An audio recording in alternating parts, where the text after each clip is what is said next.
Morning, everybody. What's going on, everybody? What is going on? All right, level a little too high here. Switch right there. Good morning, everybody. Thank you very much for being here on this quarterfinal morning. NBA Cup action. Come on.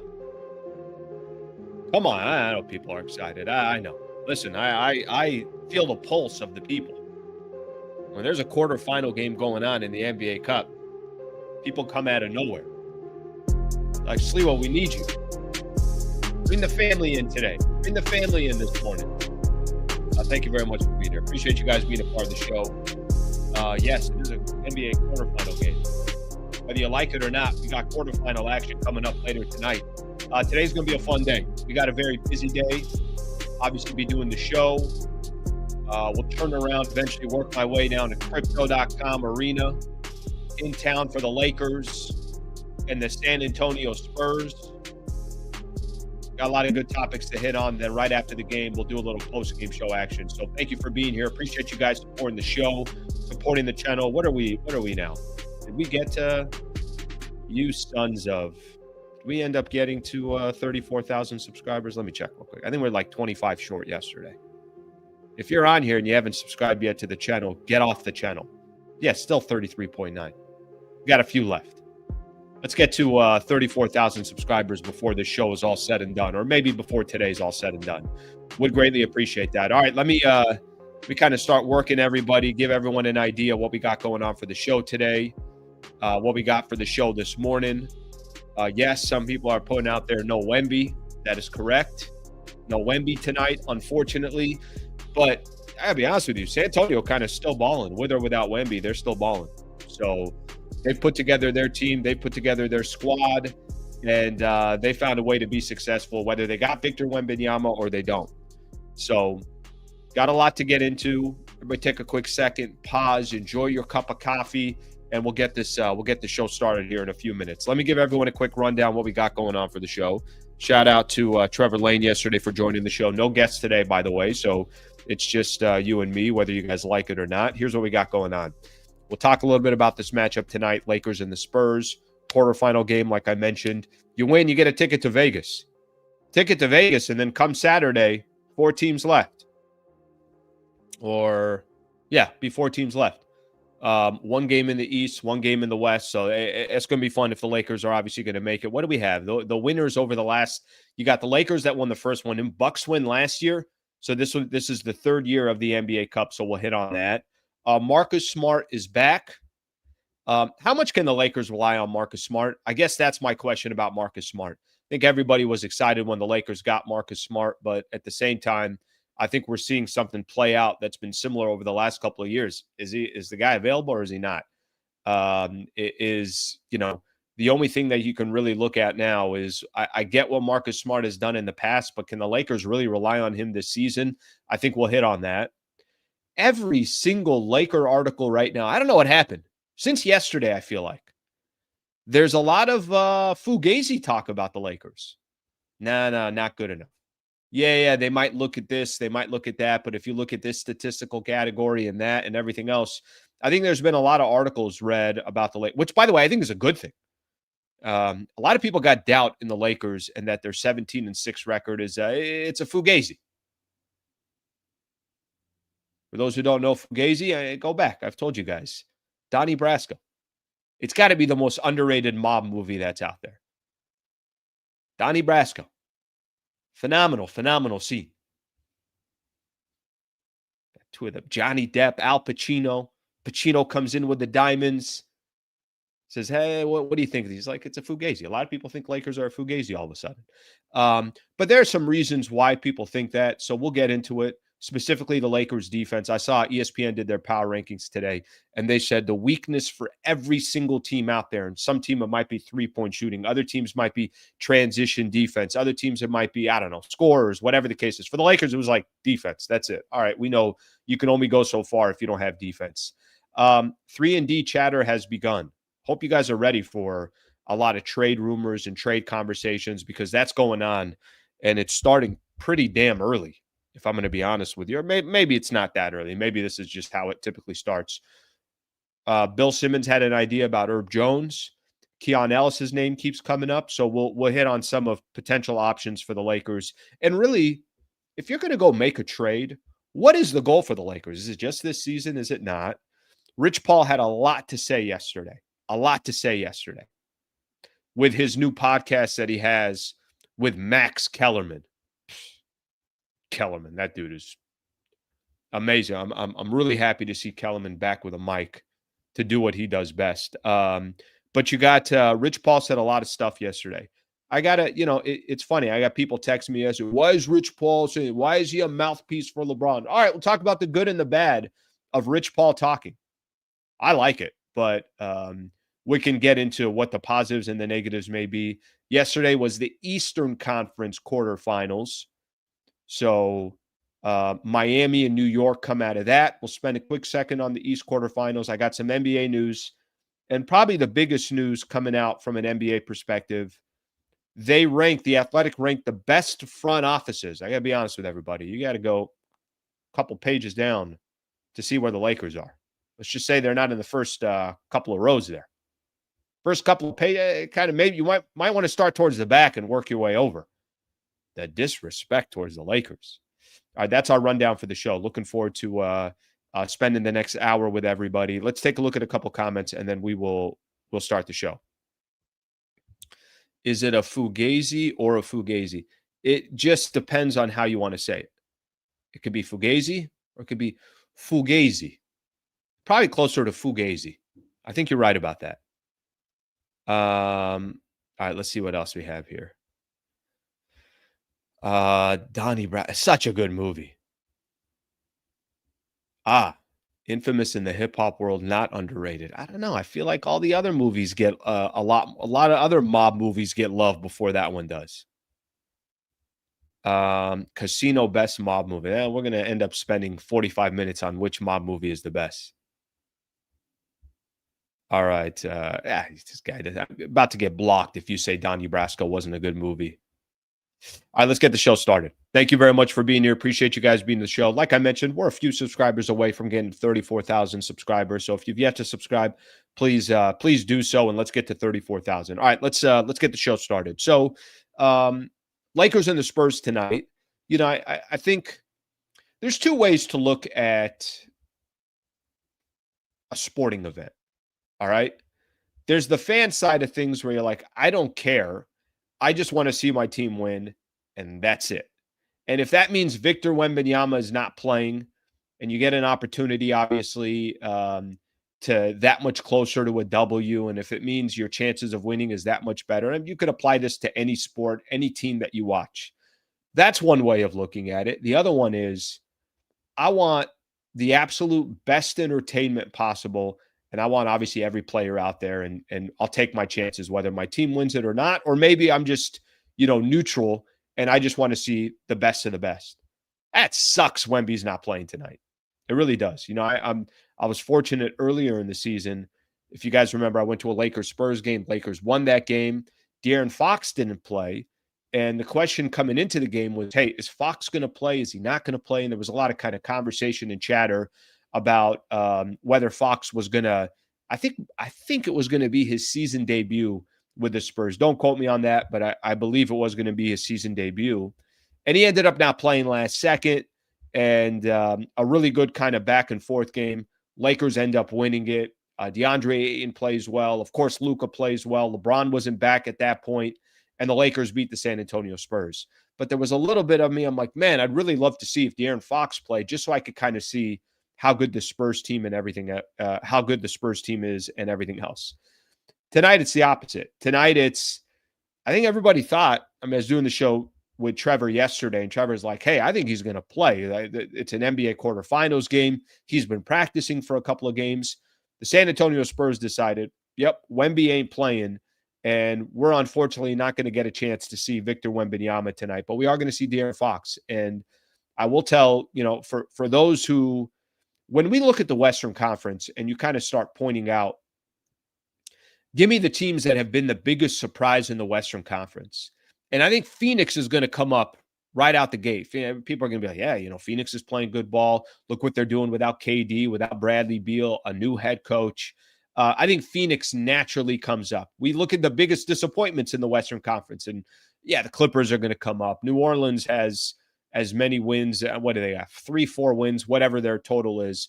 Dallas has been a disappointment. The Clippers have been a just complete train wreck.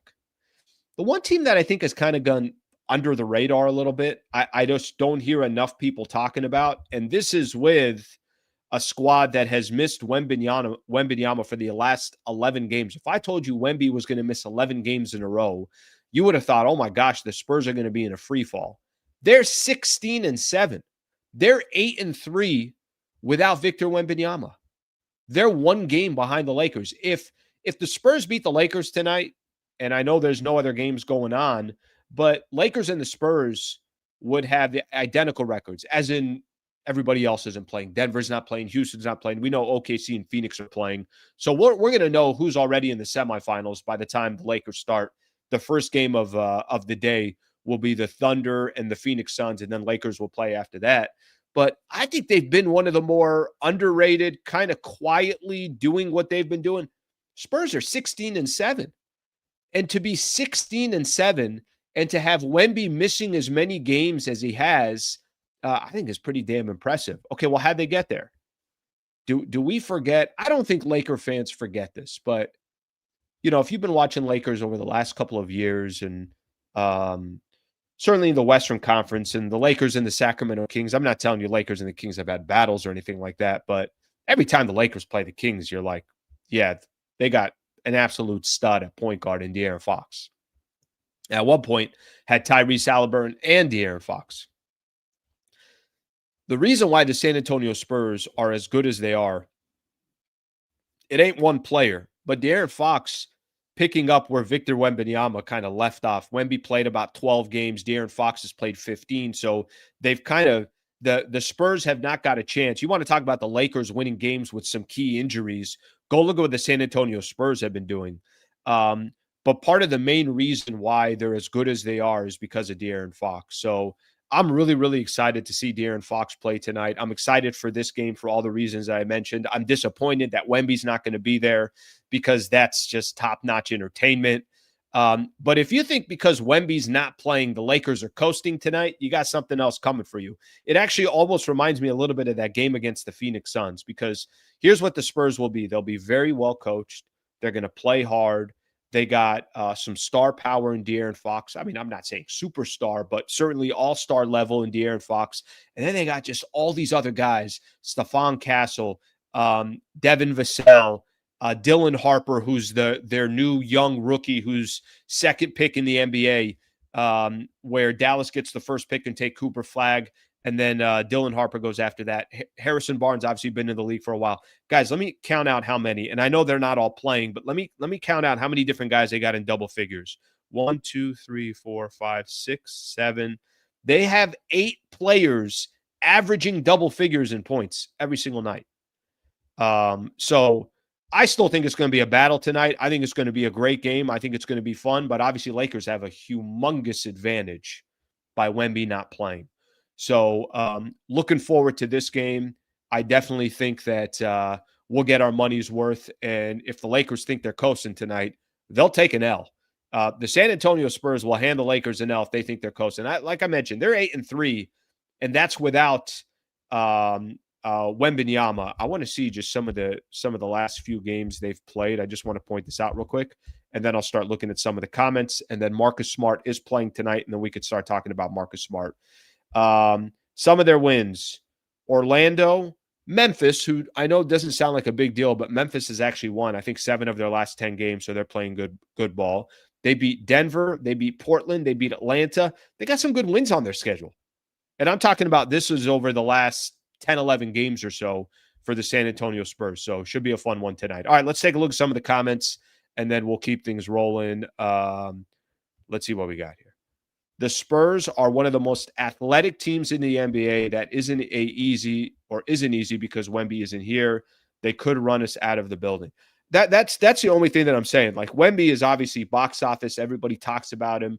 All you care about is talking about him. But at the same time, I think they've been one of the more underrated teams around the NBA. When you look at the Western Conference and everybody keeps saying OKC, Houston, Denver, and then Lakers are obviously thrown into that mix. How can you not? They're 17-6.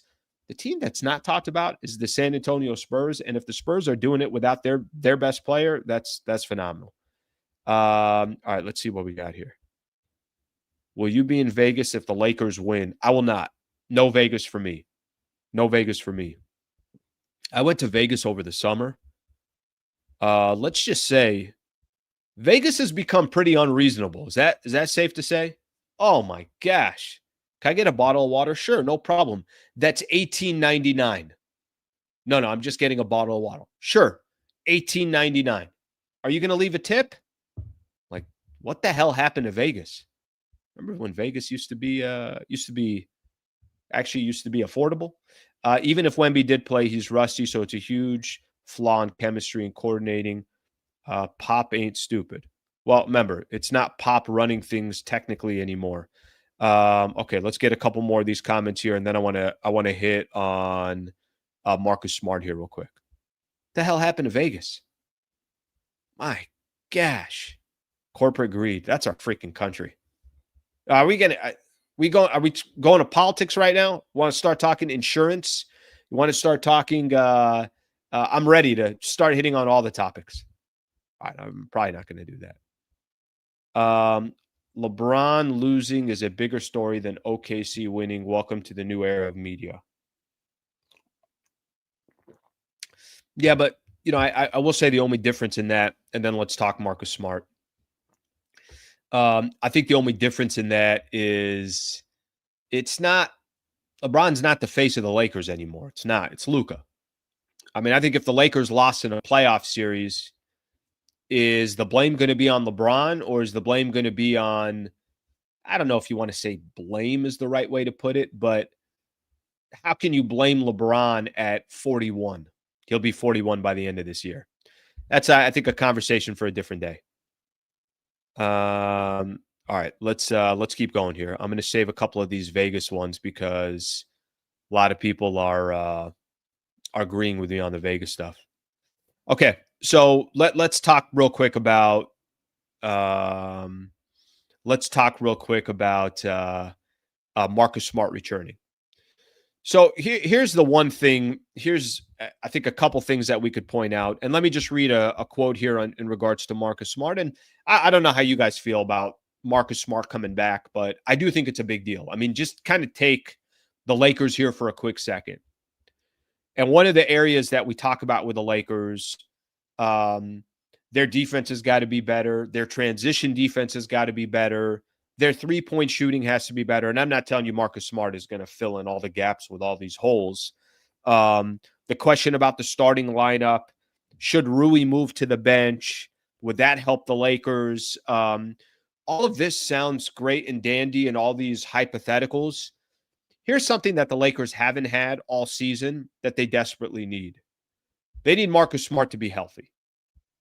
And, unfortunately for Marcus Smart, what have the Lakers played so far?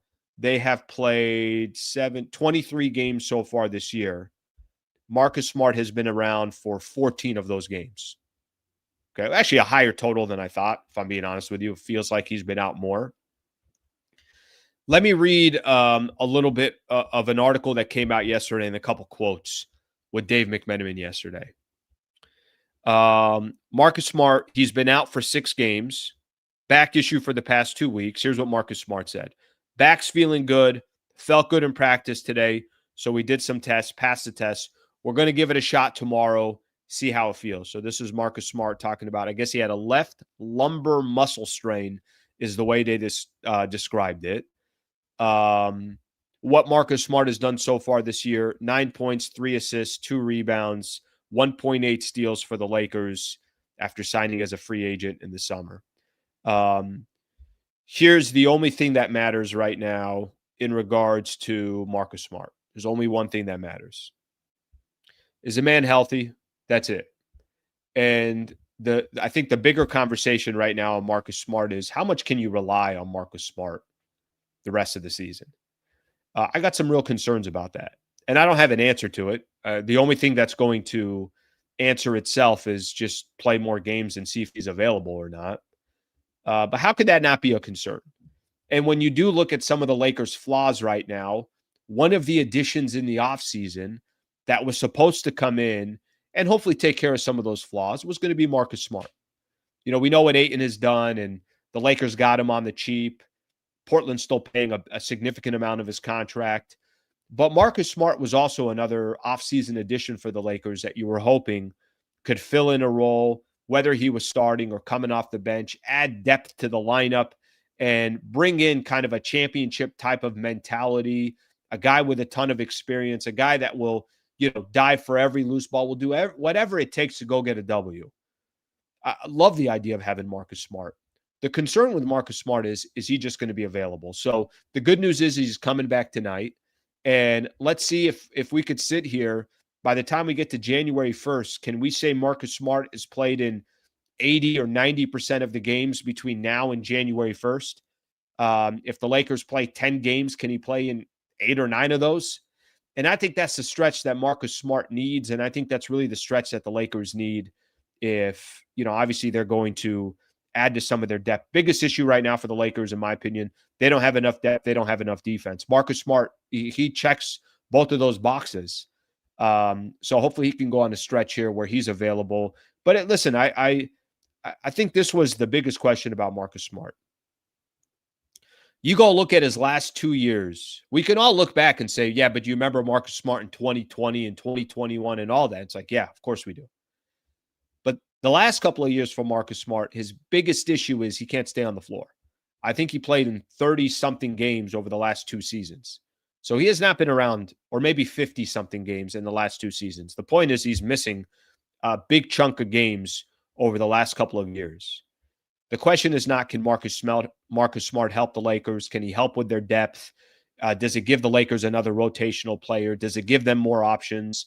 Does it give them another on-ball defender, which the Lakers need? I know it's not the same Marcus Smart that he was in Boston, but he's just got to be 75, 80% of that player.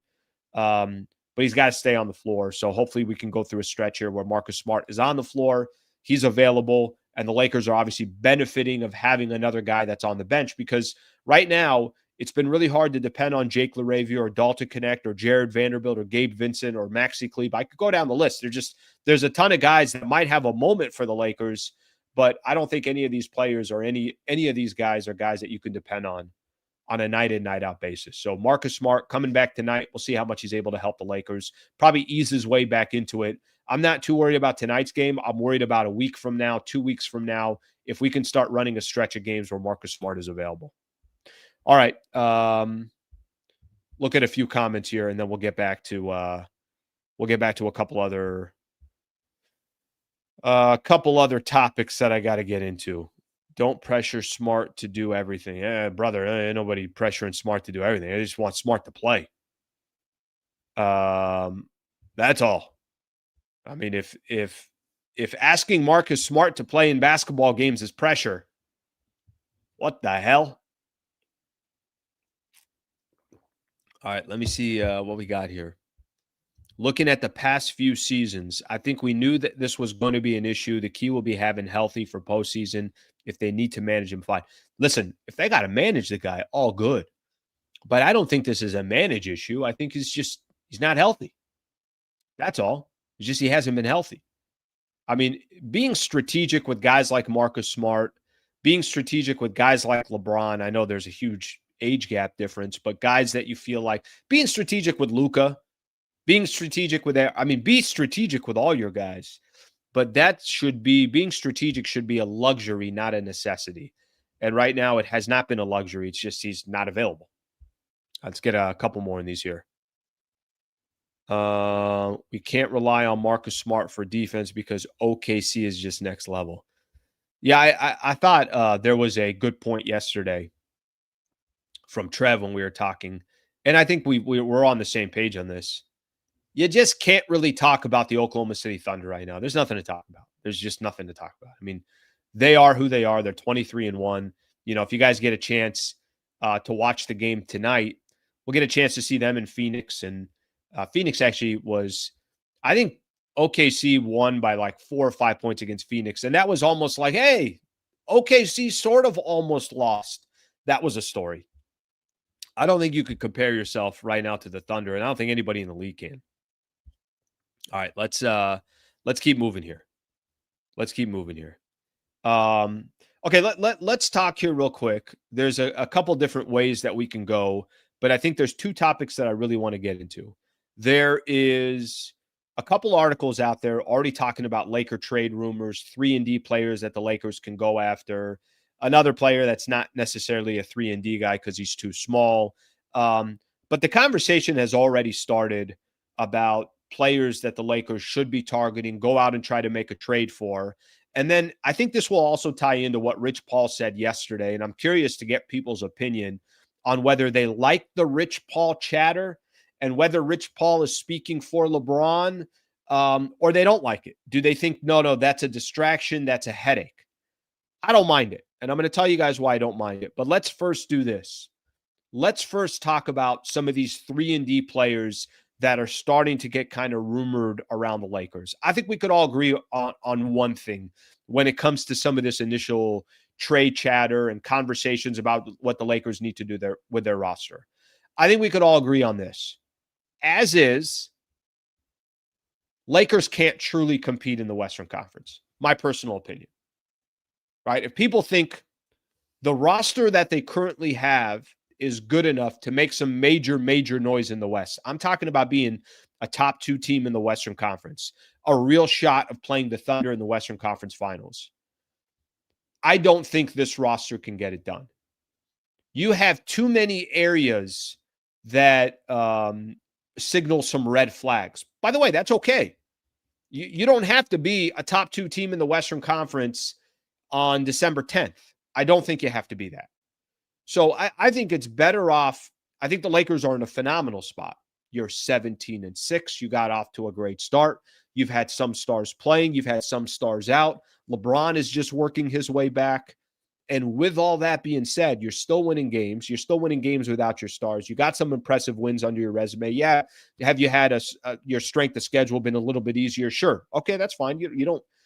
How are you supposed to know New Orleans was going to be bad, Clippers was going to be bad, Dallas is going to be bad, Sacramento? That you have nothing to do with that. So I'm not worried about the strength of schedule, even though I look forward to when the Lakers play good teams, because I do think that's a good way of kind of gauging how your team is and kind of the direction that they're heading. With all that in mind, it's an imperfect roster. All right, there's only one roster that's probably perfect. It's the Oklahoma City Thunder. Denver might have some flaws. Houston might have some flaws. There's a lot of teams out there that have some flaws. But have your flaws on December 10th. Don't have your flaws a little bit later. So this is going to start and trigger the conversation of, all right, well, what do the Lakers need? What should they go out and get? The 3-and-D prototype, I think, is the prototype everybody's going to agree with. Here's what the Lakers need. They need a player that's, I would say, young, athletic, can play defense, can hit threes, can guard multiple positions, has great wingspan. That is, if you said, you don't have to name a player, give me the type of player you're thinking of, that's the way I would describe that player. And if that player then eventually ended up being in the starting lineup and is next to AR and Luka and Ayton and LeBron, awesome. If that moves Rui to the bench and now you add a little bit of depth, so now Rui and Marcus Smart, those are two guys that you could depend on in a playoff series, in a playoff game, awesome. However, it kind of mixes into play. The Lakers need more talent.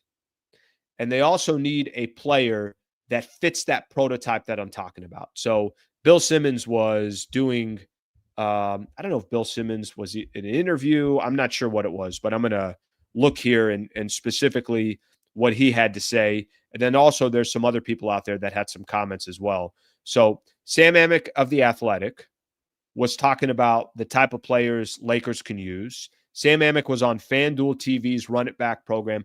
I'm going to do one on Sam Amick. I'm going to do one on Bill Simmons, and then we can kind of react to what we think here. I talked to somebody yesterday who said the Lakers are looking for a 3-and-D type of guy. Could it be Keon Ellis, Herb Jones, or somebody like that?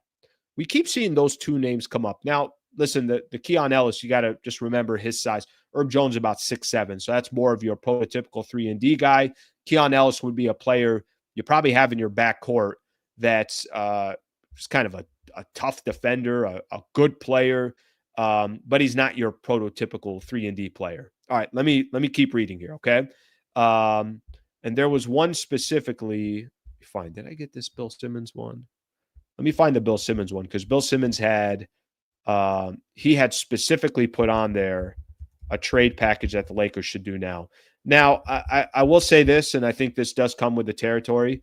Every time that I see the Lakers brought up in trade conversations, I instantly ask myself, will this team want to do a trade with the Lakers? Okay, so let me read off the first one that Bill Simmons did. He said, I would trade Herb Jones right now. The contract he's at, literally what the Lakers need.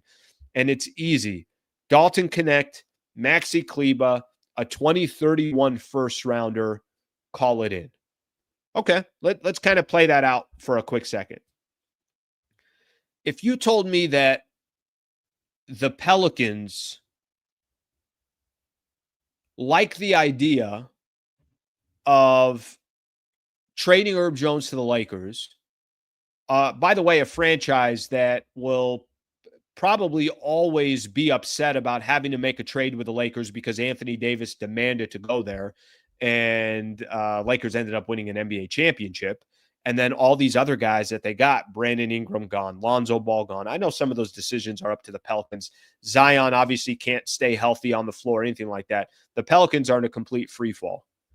If you told me today that the Lakers, or let's switch this, the Pelicans called the Lakers and said, hey, we're interested in trading Herb Jones. Can we get Dalton Connect, Maxi Kleba, and a 2031 first round pick? Would you guys be interested in that?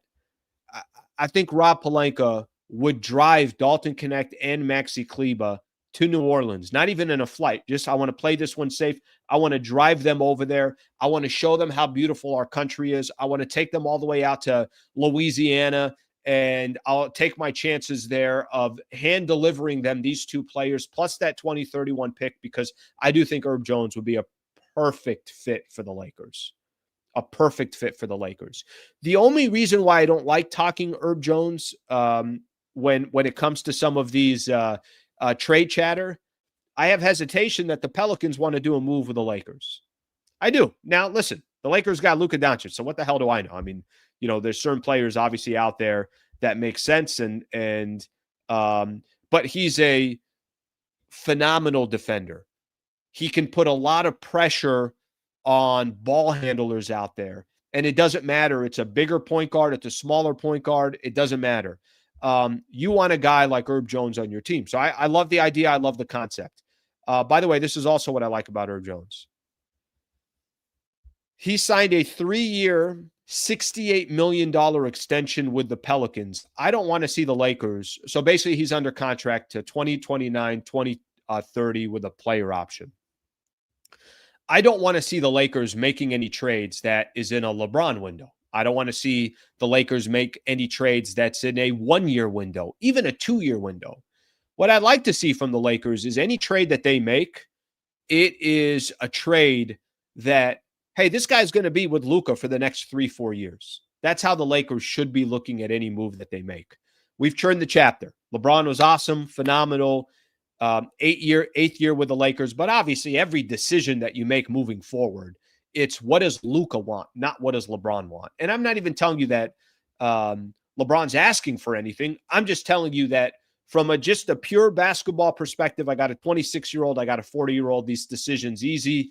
I got to make sure that I'm accommodating to what the 26-year-old wants or what we feel like goes best with a 26-year-old for X amount of years. So there's one. Like I mentioned, Bill Simmons mentioning that, yes, Herb Jones would make a lot of sense for the Lakers. They're not giving up any of the roster spots that they're giving up have no significance on the Lakers. Now, maybe all the Pelicans care about is we want that pick. We want Maxi Kleba's expiring contract, and we'll take a flyer on Dalton Connect. We'll give it a shot.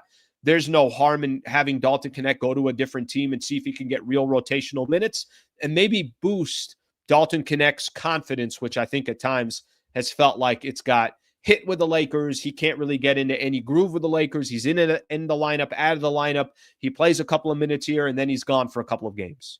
So the Herb Jones one, I agree with him. It's a no-brainer. The problem is, do the Pelicans have any interest in that? And if I'm the Pelicans, let's kind of switch the script here. I'm the Pelicans. I'm telling all these teams that are competing in the West and the Eastern Conference, Herb Jones is available. Make the best offer that you can. He's young. He's a 3-and-D player. He's athletic. He can guard multiple positions, and he's on I think, a team-friendly contract as well. Make your offers. It's going to be a tough one to get. I think that's, at the end of the day, the point that I'm making. The other one that was linked to the Lakers, I mentioned Keon Ellis. I'll point out, now, if you ask me between the two, would you rather have Herb Jones or would you rather have Keon Ellis? I want the versatile. I want that wing player. So I'm going to lean more towards, this is just me, I'm going to lean much more towards a player like Herb Jones than I am Keon Ellis. Again, this is not saying that one of these two players, these are the only conversations. It's just the idea and the concept of what these players are. All right, let me read here. Keon Ellis, 25 years old. I know his contract is a lot. It's a lot less of a contract. As far as his size, I mentioned he's a lot shorter, so he's 6'4". Does have a 6'9" wingspan, so that's obviously a huge get right there. Shoots the three ball at 42%. Better three-point shooter than Herb Jones.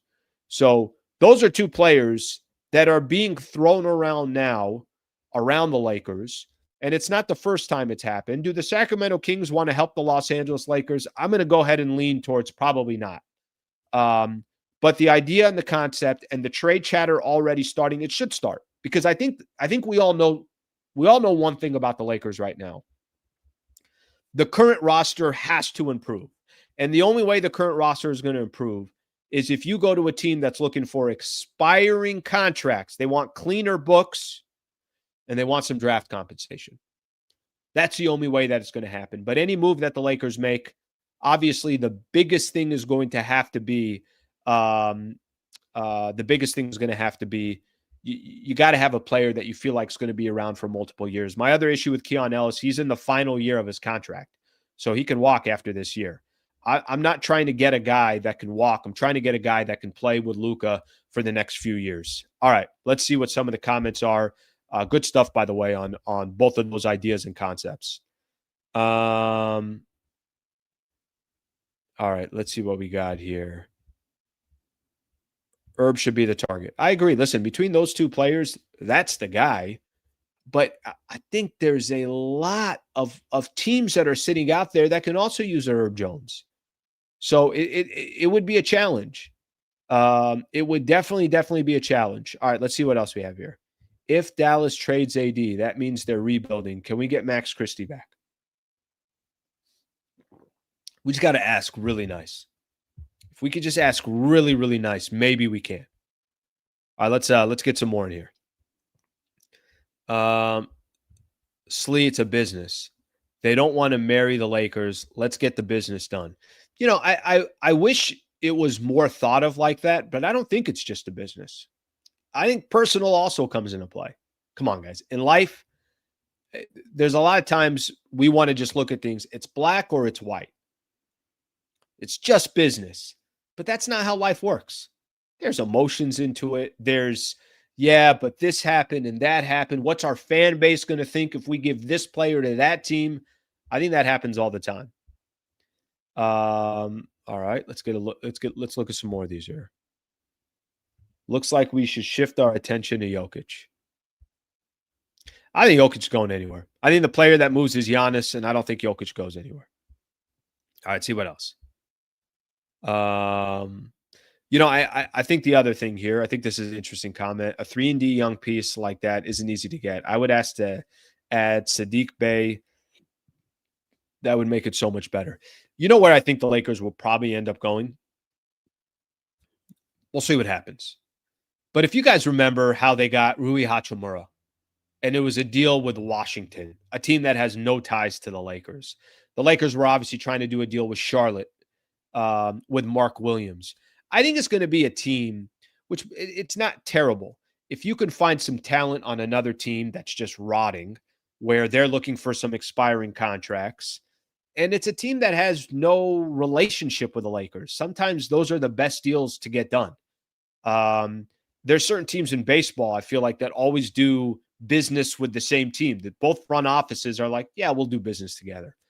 But I think it's a little bit more difficult when you're looking within the same conference or teams that have a little history together. I think it's a little bit more difficult from that perspective. All right, let's get a couple more in here. Let's see what we got here. Get a couple more in here, and then I want to switch it up here a little bit. Vando, Connect, Kleba for JD McDaniels. I know why Minnesota won't do it, but it's not bad if Lakers can finesse. Throw in. JD McDaniels is a true piece for the Minnesota Timberwolves. Just want you to know that. He's a major piece to the Minnesota Timberwolves. Not to the extent Austin Reeves is. Maybe but before the season started and we didn't know Austin Reeves was going to be an all-star, I would tell you there's a kind of a comp there. Jaden McDaniels is a very important, critical piece of the Minnesota Timberwolves. That man ain't going anywhere unless it was, a real trade that was bringing in a player that they thought, oh, there's the combo that we need with Anthony Edwards. So I don't think that one's happening.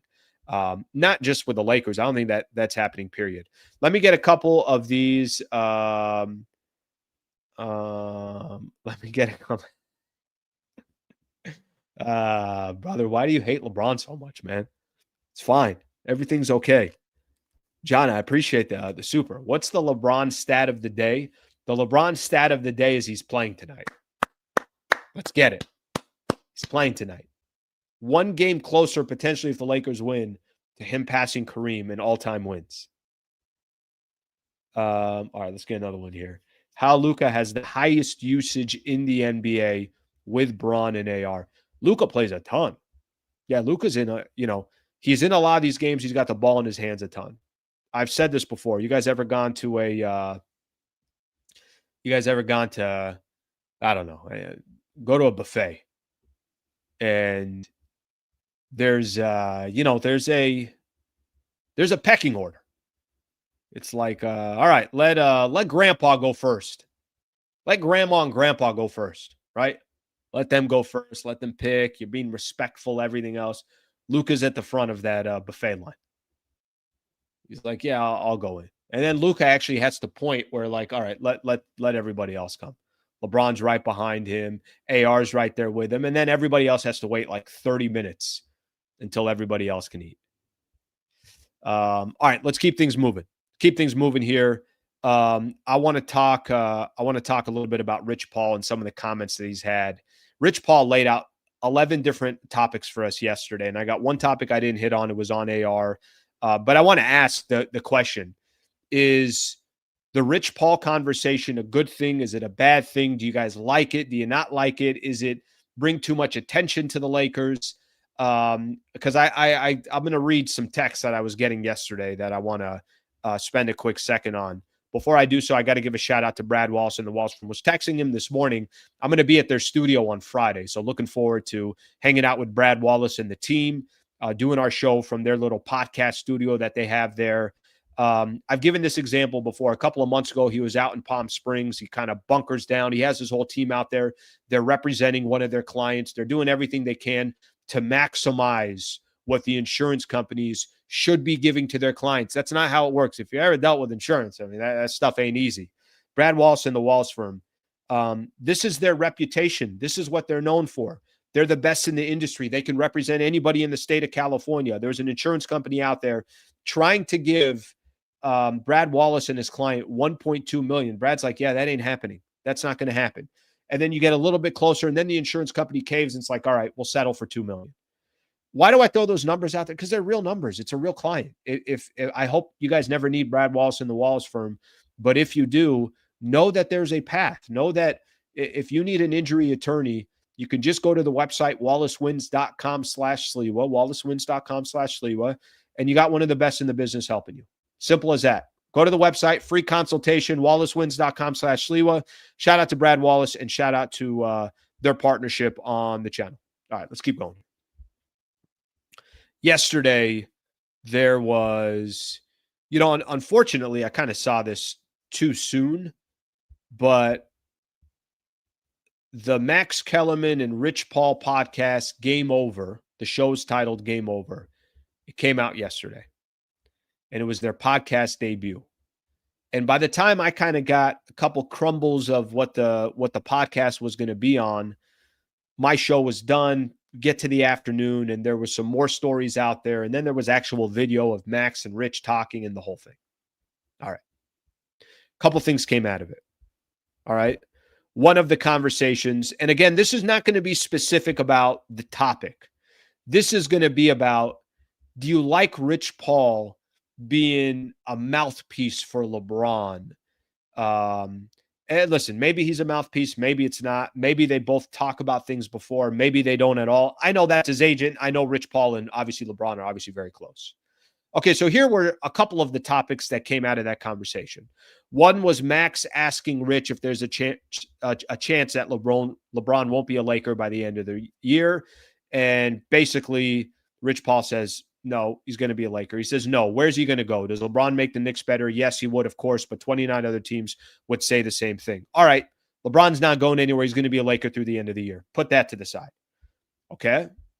Another conversation that came up yesterday. Austin Reeves should be a sixth man. Max Kellerman says, ideally, Austin Reeves is Ginobili in an ideal world on a championship team. Rich Paul asked. Kellerman said, yes, on a championship team, he's the killer sixth man. And Rich Paul said, yeah. So now there's a conversation of, all right, Austin Reeves should be coming off the bench for the Lakers. Should he be not? Listen, look what they said. Pay attention to what they were talking about in this topic. They're talking about a championship team. The Lakers don't have a championship roster right now. They just don't. They can work their way closer to a championship roster. In a perfect world, you have a good enough team where Manu Ginobili can come off the bench and it makes sense, or Lamar Odom can come off the bench and it makes sense. The Lakers they're not in that position. All right, that was one of the other conversations that came up. And then the last thing that I'm going to mention here, and then we'll talk about the Rich Paul stuff. The thing that I think caught a lot of people's eye yesterday was when Rich Paul said, I personally don't think the Lakers are good enough to be contenders right now, not right now. He went on to say, I don't think they have enough to get to the Western Conference Finals. I don't think they have enough to contend from that perspective. Max asked him, so OKC is in a class by themselves. Put them aside for a second. You think the Lakers don't fit in with the rest of the pack? They got the second best record in the conference. Rich Paul said, we've seen that before. It doesn't mean anything.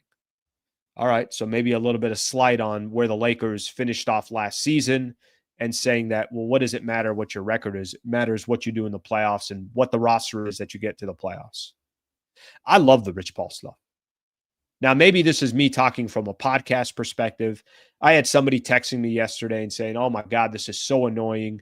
Here's what we're going to have to hear. Now Rich Paul is going to always have an opinion or a comment about the Lakers, and then everybody's going to have to address it. And how much of this is coming from LeBron and okay, all that stuff. Let me tell you why I like it. Let me take my job, push it to the side, because I don't need to tell you, if you're talking Lakers and NBA basketball, 1 hour a day, every single day, over an hour, and then you're doing a post-game show, content is king. So when I see stories like this, it's like, oh, phenomenal. This is a great conversation. I know you guys are going to be interested in it as well. Perfect. Let's put all that to the side.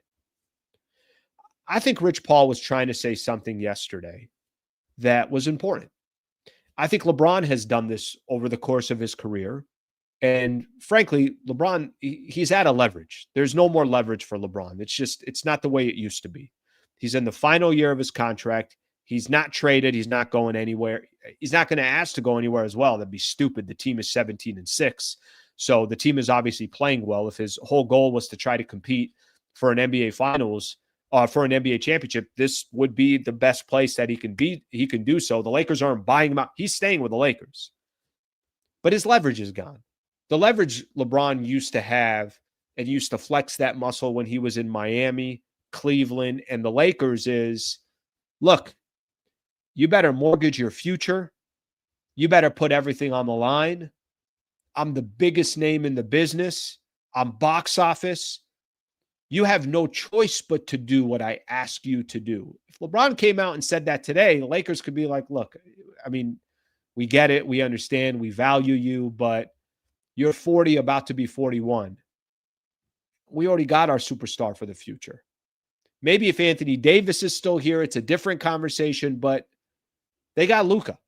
They got their top 3, top 4 player in the league. They got a potential MVP. They got a potential star that can take them to the NBA Finals. The script is different. But I think what Rich Paul said yesterday, there's a little bit of kind of calling out the Lakers, calling out the front office, calling out Rob Pelinka. Your team's not good enough to compete for a championship right now. And I'm not telling you that Pelinka doesn't already know that. I'm not telling you that Mark Walter and his group don't already know that. But it puts a little bit of pressure on the front office because what the team could say right now is, well, they're 17-6. What the team right now can say is, look what we did in this offseason. All these pieces have hit so far. Not all of them. I mean, look, Ayton has hit. Obviously, they got Marcus Smart and they didn't have to give up anything. They kept all their other assets. Rui's playing well. Austin Reeves has taken his game to another level. But what's the goal if you're a Los Angeles Laker and if you're a part of this franchise? The goal is always going to be, are you competing for a championship or are you not? And right now, I think if you look at the Western Conference, I got concerns if the Lakers go up against the Denver Nuggets in a 7-game series. I got concerns if they go up against the Houston Rockets in a 7-game series. I have no idea what they are if they go up against San Antonio in a 7-game series, if Wemby is there and if De'Aaron Fox is there. But I know that the San Antonio Spurs are playing some great ball. What you don't want from the Lakers is this really, really good regular season team. And then these flaws that are obvious, you get to the playoffs and you're out in 5 games against Minnesota. And then everybody's going to say, well, of course they were out in 5 games because they didn't have enough size or their defense wasn't good enough or they didn't have enough depth or you couldn't rely on your bench. I thought what Rich Paul said yesterday is something we all know, but it's somebody saying it on a platform and it's a name saying it that it starts forcing everybody else to talk about it and to look deeper into it and then come up with trade options and everything else. It puts a little pressure on the Lakers. I mean, you guys remember last season when AD was complaining about Lakers not having a center? AD was complaining about that. And there was a lot of conversation that the front office hated that Anthony Davis said it. If I'm being honest with you, I think AD was right. And people are like, well, maybe that had something to do with him getting traded. No, it didn't have anything to do with him getting traded. Nico Harrison was offering Luka Doncic in a trade. That's why he got traded. I mean, whether the front office liked it or not, but I'm sure the front office didn't like that extra noise and chatter that was around that, hey, go get me another big. And this was a week before the NBA trade deadline. I think Rich Paul answered those questions honestly yesterday, and I'm okay with it. I don't think Rich Paul said anything yesterday that was specifically trying to benefit LeBron James. I think Rich Paul just said the truth. Now, indirectly, if the Lakers go out and get a 3-and-D player and the team all of a sudden looks better and LeBron feels even more confident about the roster going into the playoffs, it's going to have obviously a direct advantage towards LeBron, but it's also going to have a direct advantage towards the Lakers. So who cares? Have a direct advantage for Luka, for AR, for everybody else. Now, does it maybe make life a little bit more difficult for Rob Pelinka to go negotiate because Rich Paul is saying the Lakers aren't good enough? Okay, that's fine. Those are the challenges that come with your job and your status, and it is what it is. Go figure it out. I don't think anybody's going to sympathize, but I think whether Rich Paul said it or not, these were already areas that we think the Lakers needed improvement on. But I think by Rich Paul saying it, it just puts so much more attention on the Lakers of, yeah, he's got some points there. What's the goal this year? And listen, I can't tell you, I can't promise you that the Lakers' goal is we're going to go all in and go try to win an NBA championship. Maybe the Lakers' goal this year is we're starting to put together a roster around Luka and AR. We're going to go as far as we can in the playoffs, but we're going to save our assets until LeBron decides, until this season is done, and we have some additional assets. We have some clarity on LeBron. Lakers might have a big picture in mind, but you know how this works. Everybody wants things to get figured out right away, and that's obviously going to be part of the conversation as well. All right, let's take a look at some of the comments here. Let's take a look. Oh, I'll take the Rich Paul comments all day long. Let's get this one here. Rich Paul is motivating our players with his words. That's what they need, inspiration. I do not think that Rich Paul, I don't think the Laker players are waiting for Rich Paul to motivate them. I don't. Instead of a top 3 and D, why not several second tier 3 and Ds? I think that probably goes back. Seiko, by the way, I appreciate you sending all these supers today. I appreciate that very much. I think this goes back to the depth piece of it. Is one player going to be a difference, or do you need multiple players? They need depth. I mean, that's the best way to put it. The Lakers clearly need depth. And this isn't me. I hope you guys understand this. This isn't me saying that the Lakers have not had a good season. This isn't me saying that the Lakers have not been wildly impressed. I've been very impressed with the Lakers. I have. How could you not? But I think if you're looking big picture, they're going to have to get some more talent. And they're going to have to specifically get better defenders. Guys, you can't go anywhere in the NBA if you don't have defense. You just can't go anywhere. I'm gonna show you guys something here. I want to show you guys a little bit earlier, but let me just do it right now. I'm gonna share my screen with everybody. Let's take this comment off. Seiko, thank you for the comment, brother. I appreciate you. The power rankings come out on ESPN every Wednesday. And the only reason why I like this one, it says, what is each team's biggest weakness? Okay. Thunder, they said maybe 3-point shooting. Denver, health. Okay. That's their biggest weakness is health. The Pistons, 3-point shooting. Rockets, turnovers. Knicks, point of attack and point defense. Lakers, just very simply put, general defense. Guys, you can't truly compete with some of these stats here. Lakers, 26th ranking in three-pointers made. 17th ranking in three-point percentage. They're saying that their defense is so bad that we can't highlight how bad their three-point shooting is. But this is for the Lakers. Their defense, in particular, the transition defense, has been poor to start the season. Opposing teams are averaging 24.3, 18th in the league. This goes in the transit. Lakers also 27th in three-point defense.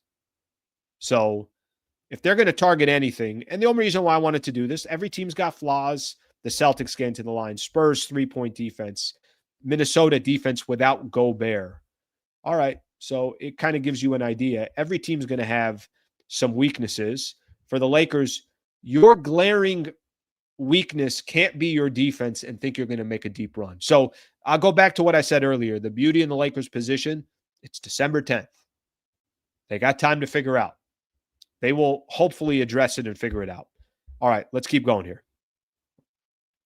All right. Bronny was supposed to be 3D. John Wayne, thank you again for the super brother. Appreciate you very much. Bron's old butt should be coming off the bench, and Rich Paul needs to shut up and get both of them out of here. Really? Really? Was that worth $5? I almost want to give you the $5 back. I don't think it was worth it. Come on, John. John, nothing LeBron can do, you're going to give credit for. So it's a tough one for me to go back and forth with you on because I can't run with any of this. If you want to say the Lakers shouldn't have drafted Bronny, okay, that's a different conversation. Still appreciate it. Still appreciate the super very much. So thank you for doing that. All right, let's get a couple more in these here. Lakers transition is terrible. OKC is the blueprint for a chip right now. But here's the problem with you saying OKC is a blueprint for a chip right now. OKC is having a historical pace for the greatest record in the history of the NBA. They're 23-1. I mean, I'd be surprised at this point that they get to 10 losses unless they're so far in front of everybody else. They literally at the end of the season decide we're not going to play our guys more than 25 minutes a night from March 15th moving forward for the final month of the season. All right, let's get some more going here. Thunder weakness is being too good. Let's get some more here. Gary, I want the team to win without needing Braun. I need to see growth from this team. If Braun barely gets 15, they win by 10 plus. Great. Can I? I know you're addressing somebody else, but I'll address this comment here. Guys, they had a game, Lakers did. I'm going to find which game it was because I was trying to reference it yesterday and I forgot which team it was against. They played, I think it was it the Pelicans or the Mavs? Let me look here. I think they played Dallas. Okay, let me give you guys the point totals against Dallas. You said in this comment that you don't want them to depend on LeBron. Do you think they're depending on LeBron this year? That game against Dallas that I was talking about, Reeves led the Lakers with 38. Luka gave them 35. Ayton gave them 17. Rui gave them 14. LeBron was the fifth leading scorer for the Lakers with 13 points. Do you think they've been depending on LeBron? The game in Toronto, do you think they were depending on LeBron? The game against Philly was a game they depended on LeBron because Reeves was struggling and he made obviously some great decisions and was hitting some big shots in the fourth quarter, 12 points in the fourth quarter. But night in and night out, they're not depending on LeBron. I think that part is clear. All right, let's see what we got here. Rich game, off court, dating Adele. Why, she's pretty. What you're talking about here. All right, let's get another one in here. Braun, 28-7 tonight. That rust is coming off. Let's keep going here. Negotiations. Slee, it appears you're saying green light is on for negotiations via social media podcast. No, I think it's just clear that there are areas that the Lakers need and more people are pointing it out. And I don't think you can, yesterday having the conversation with Trevor Lane, we're talking about the starting lineup. And Trevor said, I don't think that fifth starter is on the Lakers right now. So I think a lot of people are looking at this team and seeing that they've got off to a great start and they got obviously a long way to go as well. All right, I got to give a shout out here. Brother, I appreciate you. Good morning, Slee, in a 20 spot. Thank you very much. I appreciate that super very much. If you send in a super, thank you very much for doing so. Never feel obligated to do so, but I'm going to leave that comment right there because I appreciate you sending in that super. That's phenomenal stuff right there. So thank you very much for doing that. We'll keep that there.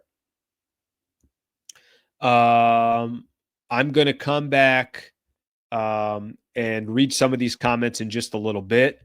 But I'm going to start getting into my final couple of topics here before we, obviously get things, start kind of wrapping up the show here. All right. NBA news. Let's do a little NBA news here. Yesterday, we had the quarterfinals. Two teams have already made it to Vegas. All right, scores yesterday in the NBA, and specifically yesterday was the Eastern Conference quarterfinals. The Orlando Magic beat the Heat 117-108. So Orlando's going to Vegas. Desmond Bane, 37-6. That's kind of a cool. I like these 2 days. And I think Saturday is going to be cool too to have two games. I don't know. The NBA Cup is kind of growing on me. I got to be honest with everybody. Just don't put a freaking banner where you have 17 other chips. That's all I'm talking about. The problem is the real estate of where they're putting that banner. It's like you got all these mansions and then you just put a shed right next to the mansions. Don't put the shed right there. The neighborhood looks beautiful. It's perfect.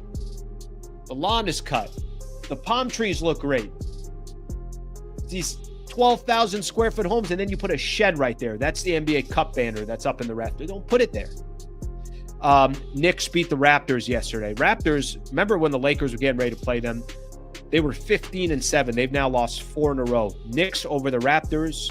Jalen Brunson drops 35. Ingram had a good game, 31-6-6. Knicks and the Orlando Magic in the NBA Cup semifinals coming up on Saturday. Okay, games tonight we talked about here for a quick second. The Suns and the Oklahoma City Thunder at 4:30. That game's on Prime Video. Prime just buying everything. And then Spurs and the Lakers will follow at 7. Home game for the Oklahoma City Thunder. They're 23-1 on the season. They're 11-0 at home. Shea averaging 32 a game, plus 6 assists, plus almost 5 rebounds. And I don't think he's... How many minutes is Shea playing tonight? I didn't think Shea's playing that many minutes. I want to see this. I'm curious. What's he averaging minutes-wise? Can I find it? Can I find it? Taking too long, Slee. Come on, Slee. 33 minutes a game. So, still playing good. Actually, decent minutes. That's decent minutes right there. Okay, final thing I want to do here. I mentioned to everybody... let me find this thing here. The Athletic had a really good article. And I don't think I have it. I got to find it here real quick. It was ranking the front offices in the NBA. Which NBA teams have the best front offices? Here's how 36 executives voted.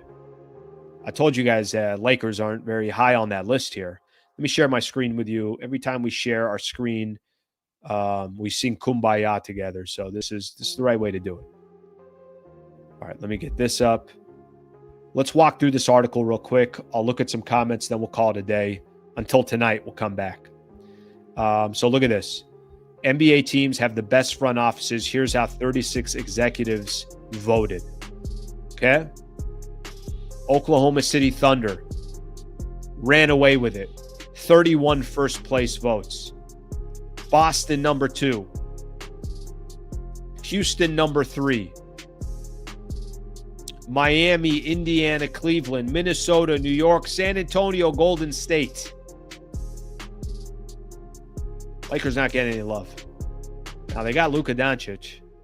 Not getting any love. Let's keep going down. We have to go down for a while here to find the Lakers. I told you. You're going to have to skip some pages. Top 10. So you got Knicks, the Spurs, and then the Golden State Warriors. There's your top 10. I actually don't see where they ended up putting the Lakers. They have this in tiers. My God, look at this. Lakers might as well just have the worst front office. Of course, just because, say, Lakers general manager Rob Pelinka has been like that doesn't mean the team is completely the same, especially after a sale. No disrespect to the current folks, said one person who voted for the Lakers. But incoming governor Mark Walter does with the Lakers front office and the folks with the Dodgers involved is really intriguing. That's a sleeping giant. So not a lot of confidence in the current front office, but a lot of thoughts on what the Lakers could potentially be. Let's get a final couple of comments in here. Thank you again for the 20 spot. I appreciate you, brother. Thank you very much. We'll read a couple comments, and then we're going to call it a day until tonight. Let's see what we have here. I also see with the Lakers, Luka takes first quarters mainly. Reeves gets more the second. Braun third quarter, and Luka during the fourth. Yeah, but it can't be you go, I go. It's got to be the flow of the game. Rich Paul is just LeBron's passive-aggressive mouthpiece. By the way, a lot of people feel that way.